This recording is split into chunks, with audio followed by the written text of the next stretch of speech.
काफ़ी सारे लोगों के माइंड में ये क्वेश्चन होता है कि एज अ बिगिनर जब भी मेटा ऐड चलाना होता है तो क्या हमको काफ़ी ज़्यादा बजट लगता है या फिर हम मिनिमम बजट से भी ऐड स्टार्ट कर सकते हैं। आपने काफ़ी जगह सुना होगा कि आपको अगर ऐड को ऑप्टिमाइज करना है तो 1000 प्लस ही आपका बजट होना चाहिए, तब मेटा बराबर आपके ऐड चलाएगा। तो क्या ये मिथ सही है या नहीं है? तो आज की वीडियो में मैं आपको बताऊँगा कि अगर आपका बजट 100 रुपीज़ भी है, लोअर बजट भी है, तो उसको किस तरीके से ऑप्टिमाइज़ करना है और कैसे उसको रन करना है। तो यही चीज़ें मैं इस वीडियो में आपको क्लियर करने वाला हूँ। सबसे पहले समझते हैं बजट का रियल मीनिंग। अगर आप 100 रुपीज़ से ऐड चलाते हो तो किस तरीके से आपकी ऐड परफॉर्म करती है। सबसे पहले ये समझ लो कि ऐड वर्क कैसे करती है। जब आप ऐड लगाते हो, फर्स्ट टाइम आपने कैंपेन लॉन्च कर दिया, आपका कैंपेन डायरेक्टली एक्टिव नहीं होता है, पहले लर्निंग के अंदर जाता है। मेटा आपके कैंपेन को समझता है, आपके ऑडियंस को समझता है और उस हिसाब से उस आपके ऐड को आपके ऑडियंस तक पहुँचाता है। तो जैसे आप 100 रुपीज़ का बजट रखते हो तो इस बजट के अंदर मेटा के अंदर आप टेस्टिंग कर सकते हो कम बजट के अंदर कि कैसी आपकी ऑडियंस है, कितने प्राइस में आपको इफेक्टिव मार्केटिंग आ रही है।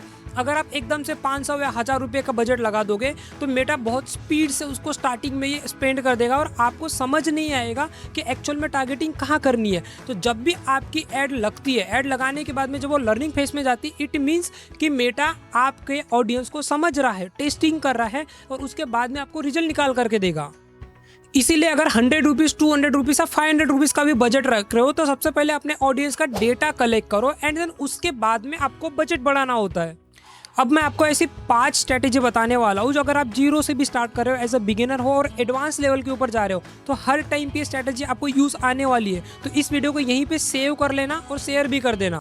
स्ट्रैटेजी नंबर 1, स्मार्टली कॉपी करो, ब्लाइंडली नहीं। किसी भी चीज़ को कैसे भी अंधे में आपको तिल नहीं चलाना है। जब भी आप कोई भी अपना फर्स्ट कैंपेन लॉन्च करने के लिए जाओ, क्योंकि ऑलरेडी आपका बजट कम है तो आपके पास पैसा बर्निंग करने के लिए एक्स्ट्रा पैसा नहीं है, तो सिंपली आप जब भी किसी क्लाइंट के लिए ऐड चलाने के लिए जा रहे हो, सबसे पहले मेटा ऐड लाइब्रेरी के ऊपर जाओ, जो कि मेटा खुद का फ्री का टूल है। यहाँ पे जाना है, आपको ऑल एड्स के ऊपर सिलेक्ट करना है। इंडिया के अंदर अगर ऐड चला रहे हो तो इंडिया सिलेक्ट करने के बाद में वहाँ पे कीवर्ड आपको ऐड करने आपके कॉम्पिटिशन से रिलेटेड। अगर आपका कॉम्पिटिटर कोई भी प्रोडक्ट चला रहा है, लाइक ई कॉमर्स का कोई प्रोडक्ट चला रहा है, आयुर्वेदिक चला रहा है, कोई एजुकेशन हेल्थ केयर जो भी सेक्टर में ऐड चला रहा है, अपने कंपटीशन को सबसे पहले सर्च करो। जैसे आपने सर्च कर लिया, वहाँ पे स्क्रॉल करो और देखो, फिल्टर के अंदर जाना और लास्ट 1 महीने से किसकी ऐड कंटिन्यू चल रही है। अगर उसकी ऐड लास्ट 1 हफ्ते से चल रही है, फिर 3 दिन से चल रही है, 5-6 दिन से चल रही है, तो मे भी हो सकता है कि वो खुद एक टेस्टिंग पीरियड में हो। बट कोई पर्सन लास्ट 1 महीने से ऐड के ऊपर पैसा स्पेंड कर रहा है, इट डजंट मीन कि वो टेस्टिंग कर रहा है, क्योंकि ऑलरेडी उसको रिजल्ट आ रहे तब भी वो लास्ट 1 महीने से उसके ऊपर स्पेंड कर रहा है। तो वो देखो कि उस ऐड क्रिएटिव के अंदर ऐसा क्या उसने क्रिएटिव में डाल के रखा है, कौन सा ऑफर प्रोवाइड कर रहा है, क्या ऐसा उसका CTR है जिसके वजह से वो इतने दिनों से ऐड चला पा रहा है। और यही एक स्मार्टली मूव होता है जहाँ पे आपको उनकी बनी बनाई स्ट्रेटेजी मिलती है और स्टार्टिंग में वो सेम चीज़ें कॉपी करके पेस्ट कर दो। स्ट्रेटेजी नंबर 2, कोई भी एक प्रोडक्ट या फिर सर्विस ऐसा देखो जो कि विनिंग हो, मार्केट के अंदर ऑलरेडी चल रहा हो। फॉर एग्जांपल, अगर आप कोई भी प्रोडक्ट लॉन्च करने जा रहे हो ई कॉमर्स के अंदर या फिर सर्विस बिजनेस के अंदर, अगर आपने ई कॉमर्स के अंदर ऐसा कोई प्रोडक्ट ढूंढ लिया जो कि मार्केट में ऑलरेडी चल रहा है, जिसके ऊपर आपकी प्रॉफिट मार्जिन काफ़ी हाई है, सबसे बड़ी गलती ये मत करना कि बहुत सारे प्रोडक्ट एक बारी में लगा दो। एक बारी में बहुत सारे प्रोडक्ट लगाओगे तो वैसे भी आपका बजट कम रहेगा, आप अपने पैसे को बस वहाँ पे सुसाइड कर रहे हो, क्योंकि आपके पास में टेस्टिंग के लिए पैसा नहीं रहेगा और बहुत सारे प्रोडक्ट लॉन्च कर दोगे, पैसा बस बर्न होने वाला है वहां पे। स्ट्रेटेजी नंबर 3, रॉन्ग ऑब्जेक्टिव से बचो। मेटा के अंदर काफी सारे ऑब्जेक्टिव है, अवेयरनेस, ट्रैफिक, लीड, सेल्स और बाकी भी। यहाँ पे क्या होता है, आप अगर गलती से भी अवेयरनेस के अंदर लगा देते हो, अवेयरनेस के अंदर आपने ऐड लगा दी, आपको सिर्फ रीच आएगी, यहाँ पे आपको आपका कन्वर्जन नहीं आएगा, क्योंकि मेटा ने कैंपेन ही उस तरीके से अपने ऑब्जेक्टिव बनाए हुए हैं कि अगर आपको अवेयरनेस चाहिए, सिर्फ रीच चाहिए, दिखाने के लिए रीच चाहिए, तब आप अवेयरनेस को लगाओ। अदरवाइज आप कन्वर्जन कैंपेन मतलब सेल्स कैंपेन जो होता है उसका यूज़ कर सकते हो, या फिर लीड कैंपेन का। अगर आपका प्रोडक्ट है तो आप सेल्स कैंपेन का ही यूज़ करो, क्योंकि मेटा का सेल्स ऑब्जेक्टिव इसीलिए बनाया हुआ है कि जो ऑडियंस इससे पहले परचेस कर चुकी है या फिर जिनका परचेसिंग बिहेवियर है उसी को ऐड दिखती है, उसीलिए सेल्स ऑब्जेक्टिव बना हुआ है। दूसरा, अगर आपका सर्विस बेस्ड बिजनेस है तो आपको लीड बेस्ड ही कैंपेन चलाना है। लीड बेस्ड में इंस्टेंट फॉर्म चला सकते हो, फिर वेबसाइट वाला चला सकते हो। यहाँ पे डायरेक्टली आपके पास में लीड आएगी और वो लीड सर्विस बेसिस के लिए आप जब कॉलिंग करोगे तो कन्वर्टेबल रहेगी। ये 2 ऐसे कैंपेन है जहाँ पे आपका 100 रुपीज़ भी आप लगाते हो तो ऑप्टिमाइज तरीके से आपका पैसा चल जाएगा यहाँ पे, और अनटिल एंड अनलेस आपका अवेयरनेस के ऊपर, सिर्फ रीच के ऊपर पैसा वेस्ट नहीं होगा। स्ट्रेटेजी नंबर 4, कम एड सेट्स, कम क्रिएटिव, ज़्यादा फोकस। अगर तुम्हारा बजट 100 रुपीज़ डेली का है तो कम एडसेट और कम क्रिएटिव रखो। जितने कम एडसेट और कम क्रिएटिव रखोगे वहाँ पे मेटा अच्छे तरीके से आपको आपके ऐड को ऑप्टिमाइज कर पाएगा। क्योंकि अगर आपने 1 या 2 एडसेट अपने लॉन्च किए और उसके अंदर सिंगल क्रिएटिव लगाई हो तो आपको एक कॉम्बिनेशन पता चलेगा कि कौन सा कॉम्बिनेशन आपके लिए बेटर परफॉर्म कर रहा है। एक एडसेट के अंदर 2 क्रिएटिव बेटर परफॉर्म कर रही है, या फिर एक एडसेट के अंदर 3 क्रिएटिव परफॉर्म कर रही है, या फिर 2 क्रिएटिव के अंदर एक एडसेट वर्क कर रहा है। ये जैसे आप कम बजट के अंदर टेस्टिंग करोगे तो आपका पैसा लर्निंग में जाने से बचेगा। मेन चीज़ याद रखना कि बार बार आपको टारगेटिंग चेंज नहीं करनी है, लोकेशन चेंज नहीं करनी है, फिर क्रिएटिव चेंज नहीं करनी है।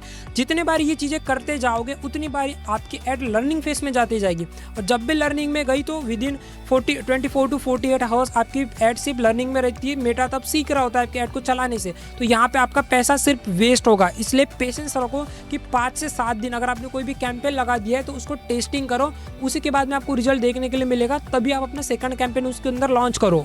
जब मैसेज एक स्पेसिफिक ग्रुप के लिए क्लियर होता है तो आपका कन्वर्जन रेट ऑटोमेटिकली इसमें इंक्रीज हो जाता है। Strategy number 5, look like and custom audience का पावर यूज करो। अगर तुम्हारे पास ऑलरेडी डेटा कलेक्ट हो चुका है, लाइक लीड्स आ चुके हैं, सेल्स आ चुके हैं, ऐड टू कार्ट आ चुका है, फिर वेबसाइट विजिटर्स आ चुके हैं, इनकी आप कस्टम ऑडियंस बनाओ या फिर लुक लाइक ऑडियंस क्रिएट करके उनको रीटारगेट करो। अब ये ऐसी ऑडियंस होती है जो कि मेटा के पास में ऑलरेडी उसका डेटा होता है, वो आपके बायर्स होती है, आपके वेबसाइट के ऊपर ऑलरेडी उन्होंने इंटरेक्ट किया होता है, या फिर आपके प्रोडक्ट या फिर सर्विस के अंदर उन्होंने इंटरेस्ट दिखाया होता है। तो उसी बेसिस पे मेटा इसको रीटारगेट करता है। इससे क्या होता है, जब भी आप लुक लाइक ऑडियंस क्रिएट करते हो, एग्जाम्पल में बताता हूँ, लुक लाइक में क्या होता है, अगर मुझे एप्पल खाना पसंद है तो मेरे जैसा भी कोई पर्सन होगा जिसको एप्पल खाना पसंद है, और उसकी और मेरी एक्टिविटी सेम होगी बैकएंड में। मैं क्या चीजें चला रहा हूँ, मैं क्या चीजें परचेस कर रहा हूँ, सेम एज इट इज उस पर्सन की भी होगी जो कि मेटा के पास उसका डेटा होगा।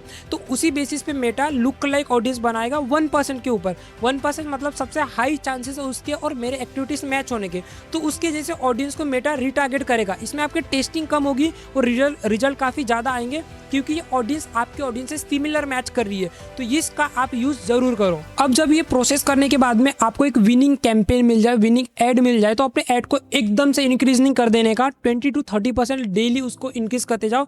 लाइक आपका बजट डेली का 100 है तो 120, 140, 160, 180 ऐसे करा करो। एकदम से पूरा इंक्रीज कर दोगे तो क्या होगा, मेटा तो भूखा हुआ है, जितना पैसा खिलाओगे उतना खाते जाएगा। 100 लगा दिए, नेक्स्ट डे अगर आपने 500 कर दिया, आपकी सेल्स यहाँ पे आ रही है 70-80 रुपए में, सीधा दिखेगी 250 रुपए की सेल दिखेगी, 500 रुपए की सेल दिखेगी। क्यों? क्योंकि आपने सडनली एल्गोरिथम को बूस्ट करा है ना। वार्म अप आपका ऑलरेडी, एक तो कैंपेन नया रहेगा, आपके एडसेट नए रहेंगे, आपका बजट भी कम रहेगा, और एकदम से आप अपने बजट को हाई लेवल पे, टॉप एंड पे पहुंचा दोगे तो मेटा उसमें आपका पैसा बर्नआउट करेगा। इसलिए आपको यहाँ पे धीरे धीरे अपने बजट को smartly and slowly move on करना है। Final mindset, Meta ads launch करने से पहले अगर आपको बेस्ट रिजल्ट आना स्टार्ट हो गए, इट मीन्स अगर आपने 100 रुपीज़ का कैंपेन लॉन्च कर दिया, आपका अगर प्रोडक्ट या फिर सर्विसेज ब्रेक इवन पे भी चल रही, that means it's good sign and positive sign. आप फर्स्ट टाइम में इसमें पेशेंट मत खो देना, क्योंकि अगर आपकी सारी चीज़ें ब्रेक इवन में चल रही है, इट मीन्स आपकी स्ट्रेटेजी यहाँ पे प्रॉपरली लग चुकी है, आपका डेटा ड्रिवन होना स्टार्ट हो चुका है। बस अब यहाँ पे आपको टेस्टिंग करनी है एड क्रिएटिव और आपके टारगेटिंग के ऊपर। ये दोनों चीज़ें करोगे तो आप सक्सेसफुली अपने रोइस को धीरे धीरे स्लोली इंक्रीज करके 100 रुपीज़ से 4x तक आप अपना इनकम क्रिएट कर सकते हो मेटा एड्स के through, because Meta ads is all about testing and experimenting. अगर आप चाहते हो कि मैं आपके लिए एक प्रैक्टिकली इसके अंदर चैलेंज हूँ जहाँ पे मैं खुद 100 रुपीज़ के बजट पे कोई भी एक प्रोडक्ट या फिर सर्विस को लॉन्च करूँ और आपको 4x का रोइस जनरेट करके दिखाऊँ, तो इसके अंदर कमेंट में पार्ट 2 कर देना। अगर कोई भी डाउट है, क्वेश्चन होते तो आप कमेंट के अंदर पुट डाउन कर सकते हो। मैं नेक्स्ट टाइम वीडियो, अगर इसमें अच्छी लाइक्स आती है, शेयर्स आती है, फिर आपका चैनल का सब्सक्राइब आता है, तो मैं इसके ऊपर पार्ट 2 भी लेकर के आऊँगा, जहाँ पे खुद का एक प्रोडक्ट लॉन्च करके दिखाऊंगा, या फिर कोई भी एक सर्विस पकड़ूंगा जहाँ पे 100 रुपीज़ के बजट से मैं आपको 4x तक स्केल करके दिखाऊंगी कैसे प्रैक्टिकली ये चीज़ें वर्क करती है। सो आई होप आपको इस वीडियो में काफ़ी सारी नॉलेज मिली होंगी। एज अ बिगिनर या फिर एडवांस के ऊपर भी आप जाते हो तो ये वीडियो हमेशा आपको काम में आएगी। कोई भी आपका एडवर्टाइजर फ्रेंड है या फिर आपका बिजनेस क्लाइंट है, आप उनको ये चीज़ें शेयर कर सकते हो ताकि एज अ बिगिनिंग के अंदर उनको भी हेल्प मिल सके। सो चैनल के ऊपर न्यू हो तो सबसे पहले सब्सक्राइब करो, क्योंकि यहाँ पे डिजिटल मार्केटिंग से रिलेटेड काफ़ी ज़्यादा कंटेंट आता है, मनी मेकिंग आइडियाज़ मैं यहाँ पे शेयर करते रहता हूँ। और बेल आइकन को प्रेस करना मत भूलना, क्योंकि काफ़ी सारे लोगों ने प्रेस करके नहीं रखा है, जिसकी वजह से जब भी मेरी न्यू वीडियो आती है आप तक पहुँच नहीं पाती है। और वीडियो अच्छा लगा हो तो लाइक भी कर देना। मिलते हैं नेक्स्ट वीडियो में।